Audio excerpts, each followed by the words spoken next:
Meghan Markle's desperate attempt to rebrand herself as a global fashion icon has backfired spectacularly after Graham Norton, the sharp-tongued British host known for never holding back, dismantled her "With Love, Meghan" clothing line during a live broadcast.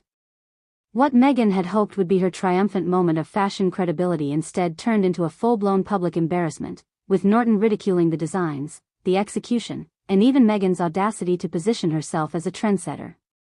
The fallout left Meghan fuming with rage, but for many observers, the takedown only confirmed what critics have long argued: Meghan's so-called fashion empire is built on nothing but hype, vanity, and borrowed ideas. Norton's words were brutal, but brutally accurate. He pointed out the glaring flaws in the "With Love, Meg" collection: cheap fabrics being passed off as luxury, uninspired cuts that seemed ripped from fast fashion catalogs, and the absence of any authentic creative direction.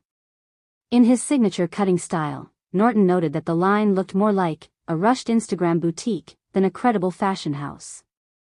For an audience that has watched Meghan constantly market herself as a cultural tastemaker, Norton's critique resonated loudly, exposing the hollowness beneath her carefully crafted image. Meghan's fury after the segment was evident. Sources close to the production confirmed she was seething, allegedly firing off messages to her PR team demanding they control the damage. Yet no amount of spin can erase the fact that Norton's platform reaches millions, and his reputation as a cultural commentator carries weight far beyond gossip. His words cut directly into Meghan's fragile public brand, highlighting how even in her most controlled projects, she fails to deliver substance.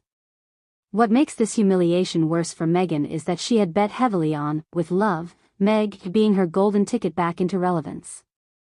After years of criticism for chasing celebrity status rather than meaningful impact, the fashion launch was supposed to mark a fresh start, an avenue where she could prove she had both vision and influence.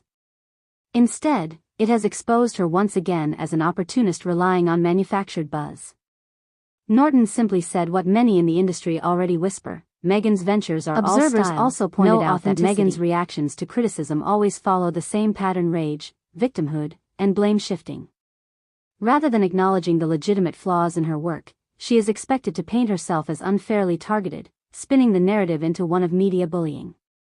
But in this case, Norton's critique wasn't personal, it was professional. He dissected the clothes, not Meghan herself, which makes her outrage look even more out of touch. Audiences are tired of her perpetual insistence that every setback is a conspiracy against her, rather than a result of her own missteps. The live takedown has also ignited broader discussions about Meghan's credibility in fashion and culture.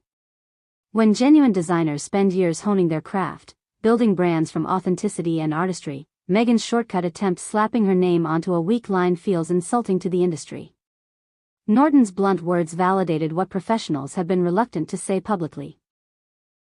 Meghan doesn't bring originality, she brings branding gimmicks. And the public is no longer buying it. Ultimately, this episode has peeled back yet another layer of Meghan's carefully curated persona. Beneath the polished PR headlines and self-promotion lies a pattern of failed ventures, each dressed up as a groundbreaking project but collapsing under scrutiny. The rage she displayed after Norton's demolition proves just how much her brand depends on maintaining the illusion of success. Without that illusion, the cracks become impossible to ignore. Meghan wanted "With Love, Meghan" to cement her as a powerhouse of fashion and culture.